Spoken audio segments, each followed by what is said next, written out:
Hi hello ನಮಸ್ತೆ friends, ನೀವು ನೋಡ್ತಾ ಇದ್ದೀರಾ tech world with Panika YouTube channel. Friends, ಇವತ್ತು ಹೇಳಿದ್ರೆ ಕಾರ್ಮಿಕ ಇಲಾಖೆ ವತಿಯಿಂದ ಕರ್ನಾಟಕ ರಾಜ್ಯ ಸರ್ಕಾರ ಲೇಬರ್ ಡಿಪಾರ್ಟ್ಮೆಂಟ್ ಗೌರ್ಮೆಂಟ್ ಆಫ್ ಕರ್ನಾಟಕದ ವತಿಯಿಂದ ಕರ್ನಾಟಕ ಕಟ್ಟಡ ಮತ್ತು ಇತರ ನಿರ್ಮಾಣ ಕಾರ್ಮಿಕ ಕಲ್ಯಾಣ ಮಂಡಳಿ ವತಿಯಿಂದ ವಿದ್ಯಾರ್ಥಿಗಳಿಗೆ ಆನ್ಲೈನ್ ಮುಖಾಂತರ ಕಟ್ಟಡ ಕಾರ್ಮಿಕರ ಶೈಕ್ಷಣಿಕ ಧನ ಸಹಾಯಕ್ಕೆ ಅರ್ಜಿಯನ್ನು ಕೂಡ ಆಹ್ವಾನ ಮಾಡಲಾಗಿದೆ. ಆ ಬಗ್ಗೆ ಸಂಪೂರ್ಣ ಮಾಹಿತಿ ತಿಳಿಸ್ಕೊಡ್ತಾ ಹೋಗ್ತೀನಿ. ತಪ್ಪು ಸ್ಕಿಪ್ ಮಾಡೋದು ಪೂರ್ತಿಯಾಗಿ ನೋಡಿ. ಹಾಗೆ ನಿಮಗೆ ಇಷ್ಟ ಆದರೆ ಒಂದು ಲೈಕು ಶೇರು ಸಬ್ಸ್ಕ್ರೈಬ್ ಮಾಡಿ ನೋಡಿ. ಫ್ರೆಂಡ್ಸ್, ಕರ್ನಾಟಕ ಕಟ್ಟಡ ಮತ್ತು ಇತರ ನಿರ್ಮಾಣ ಕಾರ್ಮಿಕ ಕಲ್ಯಾಣ ಮಂಡಳಿ ಸಚಿವರಾಗಿರ್ತಕ್ಕಂಥ ಸಂತೋಷ್ ಎಸ್ ಲಾಡ್ ಅವರು ಕಾರ್ಮಿಕ ಮಕ್ಕಳಿಗೆ ಶೈಕ್ಷಣಿಕ ಧನ ಸಹಾಯಕ್ಕೆ ಅರ್ಜಿನ ಆಹ್ವಾನ ಮಾಡಲಿಕ್ಕೆ ಆದೇಶವನ್ನು ಕೂಡ ಹೊರಡಿಸಿದ್ರು. ಅದರ ಪ್ರಕಾರ ಆದೇಶ ಕೂಡ ಬಂದಿದೆ. ಕರ್ನಾಟಕ ಕಟ್ಟಡ ಇತರ ನಿರ್ಮಾಣ ಕಾರ್ಮಿಕ ಕಲ್ಯಾಣ ಮಂಡಳಿ ವತಿಯಿಂದ ಯಾರು ಕಟ್ಟಡ ಕಾರ್ಮಿಕರ ಮಕ್ಕಳಿದ್ದಾರೆ, ಸೊ ಅಸಂಘಟಿತ ವರ್ಗಕ್ಕೆ ಸೇರಿದ್ದಾರೆ, ಅಂಥವ್ರ ಮಕ್ಕಳಿಗೆ ಏನಪ್ಪ ಅಂದರೆ ಶೈಕ್ಷಣಿಕ ಧನ ಸಹಾಯಕ್ಕೋಸ್ಕರ ಅರ್ಜಿನ ಆಹ್ವಾನ ಮಾಡಲಾಗಿದೆ.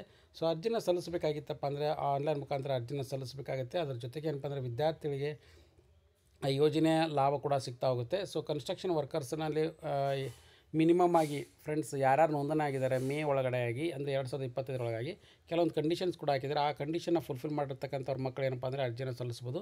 ಮತ್ತು ಅದ್ರ ಜೊತೆಗೆ ಅರ್ಜಿ ಸಲ್ಲಿಸಿದ ನಂತರ ವಿದ್ಯಾರ್ಥಿಗಳಿಗೆ ಅದನ್ನು ವೆರಿಫೈ ಮಾಡಿಕೊಂಡು ನಂತರ ಅದನ್ನು ಸ್ಕಾಲರ್ಶಿಪ್ನ ಕೂಡ ಬಿಡುಗಡೆ ಮಾಡ್ತಾರೆ. ಇಲ್ಲಿ ನೋಡಿ, ಅಫಿಷಿಯಲ್ ಆಗಿ ಒಂದು ಮಾಹಿತಿ ಕೂಡ ಕೊಟ್ಟಿದ್ದಾರೆ. ಪತ್ರಿಕಾ ಪ್ರಕಟಣೆ ಮುಖಾಂತರ ಕರ್ನಾಟಕ ಕಟ್ಟಡ ಇತರ ನಿರ್ಮಾಣ ಕಾರ್ಮಿಕ ಕಲ್ಯಾಣ ಮಂಡಳಿ ವತಿಯಿಂದ 25-26ನೇ ಶೈಕ್ಷಣಿಕ ಧನ ಸಹಾಯಕ್ಕಾಗಿ ಅರ್ಜಿನ ಆಹ್ವಾನ ಮಾಡಲಾಗಿದೆ ಅಂತ ಕೂಡ ಕೊಟ್ಟಿದ್ದಾರೆ. ಕರ್ನಾಟಕ ಕಟ್ಟಡ ಮತ್ತು ಇತರ ನಿರ್ಮಾಣ ಕಾರ್ಮಿಕ ಕಲ್ಯಾಣ ಮಂಡಳಿಯ 2025-26ನೇ ಶೈಕ್ಷಣಿಕ ಧನ ಸಹಾಯಕ್ಕೆ ಅರ್ಜಿಯನ್ನು ಆಹ್ವಾನ ಮಾಡಲಾಗಿದೆ. ಮಂಡಳಿಯಲ್ಲಿ ದಿನಾಂಕ ಮೇ 31, 2025 ನೋಂದಣಿ ಆಗಿರ್ತಕ್ಕಂಥದ್ದು ಮತ್ತು ಕಾರ್ಯನಿರ್ವಹಿಸ್ತಕ್ಕಂಥ ಲೇಬರ್ ಕಾರ್ಡ್ ಹೊಂದಿರತಕ್ಕಂಥವ್ರ ಮಕ್ಕಳಿಗೆ ಈ ಪರ್ಟಿಕ್ಯುಲರ್ ಶೈಕ್ಷಣಿಕ ಧನ ಸಹಾಯಕ್ಕೆ ಎಲಿಜಿಬಲ್ ಇದ್ದಾರೆ ಅರ್ಜಿ ಸಲ್ಲಿಸಲಿಕ್ಕೆ ಅಂತ ಕೂಡ ಅರ್ಹರಾಗಿರ್ತಾರೆ ಅಂತ ಕೊಟ್ಟಿದ್ದಾರೆ.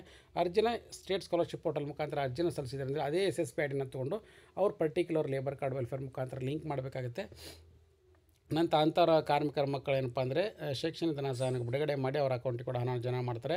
ಅರ್ಜಿ ಸಲ್ಲಿಸಲಿಕ್ಕೆ ಇದೇ ತಿಂಗಳು 31 ಅಕ್ಟೋಬರ್ 2025 ಕೂಡ ಅಫಿಷಿಯಲ್ ಆಗಿ ಅಂತಿಮ ದಿನಾಂಕವನ್ನು ಫಿಕ್ಸ್ ಮಾಡಿದ್ದಾರೆ. ವೆಬ್ಸೈಟ್ ಕೂಡ ssp.karnataka.government.in ಮುಖಾಂತರ ಕೂಡ ಅರ್ಜಿ ಸಲ್ಲಿಸ್ಬೋದು. ಹೆಚ್ಚಿನ ಮಾಹಿತಿಗಾಗಿ 155214 ಕೂಡ ಸಂಪರ್ಕ ಮಾಡುವಂತ ಕೊಟ್ಟಿದ್ದಾರೆ. ಇಲ್ಲಿ ನೋಡಿ ಫ್ರೆಂಡ್ಸ್, ಅಫಿಷಿಯಲ್ ಆಗಿ ssp.karnataka.government.in ವೆಬ್ಸೈಟ್ಗೆ ಹೋಗಿ ಕೂಡ ನೀವು ಅರ್ಜಿನ ಸಲ್ಲಿಸ್ಬೋದಾಗಿದೆ. ಇಲ್ಲಿ ನೋಡಿ ಕ್ಲಿಯರಾಗಿ ತೋರಿಸ್ಕೊಡ್ತಾ ಇದ್ದೀನಿ ನಾನು. ಸೊ ಪರ್ಟಿಕ್ಯುಲರಾಗಿ SSP ಅಂತ ಬರುತ್ತೆ ಫ್ರೆಂಡ್ಸ್, ssp.karnataka.government.in ನೋಡಿ ಫ್ರೆಂಡ್ಸ್, ಇಲ್ಲಿ ಸ್ಕಾಲರ್ಶಿಪ್ ಅಂತ ಬರುತ್ತೆ. ಇಲ್ಲಿ ಬಂದು ಲೇಬರ್ ಕಾರ್ಡ್ ಸ್ಕಾಲರ್ಶಿಪ್ಗೆ ಅಂತ ಅರ್ಜಿ ಕೂಡ ಬಂದಿರುತ್ತೆ. ಸೊ ಇಲ್ಲಿ ಬಂದು ಲೇಬರ್ ಕಾರ್ಡ್ ಸ್ಕಾಲರ್ಶಿಪ್ಗೆ ಕೂಡ ಅರ್ಜಿ ಮೆಟ್ರಿಕ್ನಂಥ ಹೊಸ ಖಾತೆ ಮತ್ತು ಅದ್ರ ಜೊತೆಗೆ ಏನಪ್ಪ ಅಂದರೆ ಯಾರ್ಯಾರು ವಿದ್ಯಾರ್ಥಿಗಳು ಲೇಬರ್ ಕಾರ್ಡಿಗೆ ಅರ್ಜಿನ ಸಲ್ಲಿಸಿಲ್ಲ ಅಂಥವ್ರು ಏನಪ್ಪ ಅಂದರೆ ಅರ್ಜಿ ಸಲ್ಲಿಸಲಿಕ್ಕೆ ಇಲ್ಲಿ ಕೂಡ ಸ್ಟಾರ್ಟ್ ಮಾಡಿದ್ದಾರೆ. ಮೆಟ್ರಿಕ್ ಪೂರ್ವ ವಿದ್ಯಾರ್ಥಿ ಮೆಟ್ರಿಕ್ ಪೂರ್ವದವರು ಅರ್ಜಿನ ಸಲ್ಲಿಸ್ಬೋದು. ಮೆಟ್ರಿಕ್ ನಂತರ ಇದ್ದರೆ ಮೆಟ್ರಿಕ್ ನಂತರದ ಅರ್ಜಿನ ಕೂಡ ಸಲ್ಲಿಸಲಿಕ್ಕೆ ಇಲ್ಲಿ ಅವಕಾಶನ ಮಾಡಿಕೊಟ್ಟಿದ್ದಾರೆ. ಇಲ್ಲಿ ನೋಡಿ ಲಿಂಕ್ ಕೂಡ ಓಪನ್ ಮಾಡಿದ್ದಾರೆ. ಸೊ ಇಲ್ಲಿ ಬಂದು ಅರ್ಜಿನ ಕೂಡ ಸಲ್ಲಿಸ್ಬೋದಾಗಿದೆ. ಪರ್ಟಿಕ್ಯುಲರ್ ವಿದ್ಯಾರ್ಥಿಗಳು ಕೂಡ ಮೆಟ್ರಿಕ್ ನಂತರದ ವಿದ್ಯಾರ್ಥಿಗಳಿಗೆ ಅರ್ಜಿ ಸಲ್ಲಿಸುವಂಥ ವಿದ್ಯಾರ್ಥಿಗಳು ಯಾರ್ಯಾರಿದ್ದಾರೆ ಸೊ ಅವರಿಗೆ ಈ ವೆಬ್ಸೈಟ್ ಮುಖಾಂತರ ಅರ್ಜಿನ ಸಲ್ಲಿಸಲಿಕ್ಕೆ ಕೂಡ ಎನೇಬಲ್ ಮಾಡಿಕೊಟ್ಟಿದ್ದಾರೆ. ಮತ್ತು ಹೊಸ ಅಕೌಂಟ್ನ ಕ್ರಿಯೇಟ್ ಮಾಡ್ಕೊಳ್ಳಿಕ್ಕೆ ಕೂಡ ಏನಪ್ಪ ಅಂದರೆ ಇಲ್ಲಿ ಅಕೌಂಟ್ನ ಕೂಡ ಕ್ರಿಯೇಟ್ ಮಾಡ್ಕೊಳ್ಳಿ ಎನೇಬಲ್ ಕೊಟ್ಟಿದ್ದಾರೆ. ಸೊ ಇದ್ರ ಮುಖಾಂತರ ಮಾತ್ರ ಅರ್ಜಿನ ಸಲ್ಲಿಸ್ಬೋದು. ಹಾಗಾಗಿ ಯಾರ್ಯಾರು ವಿದ್ಯಾರ್ಥಿಗಳು ಅರ್ಜಿ ಸಲ್ಲಿಸಬೇಕಂತಿದ್ರೆ ಕೂಡಲೇ ಈ ಅರ್ಜಿನ ಕೂಡ ಸಲ್ಲಿಸ್ಬೋದಾಗಿದೆ. ಸೊ ಹಾಗಾಗಿ ತಡ ಯಾಕೆ, ಯಾರ್ಯಾರು ವಿದ್ಯಾರ್ಥಿಗಳು ಲೇಬರ್ ಕಾರ್ಡ್ಗೆ ಸ್ಕಾಲರ್ಶಿಪ್ಗೆ ಅರ್ಜಿ ಸಲ್ಲಿಸಬೇಕಂತಿದ್ರೆ ಕೂಡಲೇ ಅರ್ಜಿನ ಸಲ್ಲಿಸಿ ಅಂತಲೂ ಹೇಳ್ತಾ ಇದ್ದೀನಿ. ಮತ್ತು ಅದರ ಜೊತೆಗೆ ಏನಪ್ಪ ಅಂದರೆ ವಿದ್ಯಾರ್ಥಿಗಳಿಗೆ ಒಂದು ಬಿಗ್ ಅಪ್ಡೇಟು, ಕರ್ನಾಟಕ ಕಟ್ಟಡ ಇತರ ಕಾರ್ಮಿಕ ಕಲ್ಯಾಣ ಮಂಡಳಿ ವತಿಯಿಂದ ಅಫಿಷಿಯಲ್ ಆಗಿ ಅನೌನ್ಸ್ಮೆಂಟ್ ಕೂಡ ಆಗಿ ಮತ್ತು ಅದರ ಜೊತೆಗೆ ಈಗ ಆಲ್ರೆಡಿ ಇಲ್ಲಿ ಕೂಡ ಸರ್ಕ್ಯುಲರ್ ಕೂಡ ಬಂದಿದೆ. ಸೊ ನಿಮ್ಗೆ ಕಾಣ್ತಾ ಅಂತ ಭಾವಿಸ್ತಾ ಇದ್ದೀನಿ. ಮಂಡಳಿಯ 25-26ನೇ ಸಾಲಿನ ಶೈಕ್ಷಣಿಕ ಧನ ಸಹಾಯಕ್ಕೆ ಅರ್ಜಿನ ಆಹ್ವಾನ ಮಾಡಲಾಗಿದೆ. ಯಾರ್ಯಾರು ಶೈಕ್ಷಣಿಕ ಧನ ಸಹಾಯಕ್ಕೆ ಅರ್ಜಿ ಸಲ್ಲಿಸಿದರೆ ಅವರು ಕೂಡಲೇ ಅರ್ಜಿನ ಸಲ್ಲಿಸಿ ಅಂತಲೂ ಕೂಡ ಹೇಳಿದ್ದಾರೆ. ಮತ್ತು ಅದರ ಜೊತೆಗೆ ಏನಪ್ಪ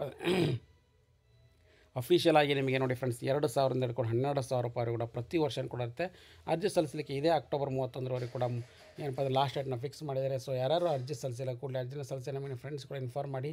ಹಾಗೆ ಮುಂದಿನ ವಿಡಿಯೋದಲ್ಲಿ ನಿಮಗೆ ಯಾವ ಥರ ಅರ್ಜಿ ಸಲ್ಲಿಸಬೇಕು ಏನು ಅನ್ನೋದು ಕೂಡ ಒಂದು ಕಂಪ್ಲೀಟಾಗಿ ಮಾಹಿತಿನ ಕೂಡ ತಿಳಿಸ್ಕೊಡ್ತೀನಿ. ಯಾರ್ಯಾರು ಚಾನಲ್ ಸಬ್ಸ್ಕ್ರೈಬ್ ಮಾಡಿ and finally thanks for watching the video.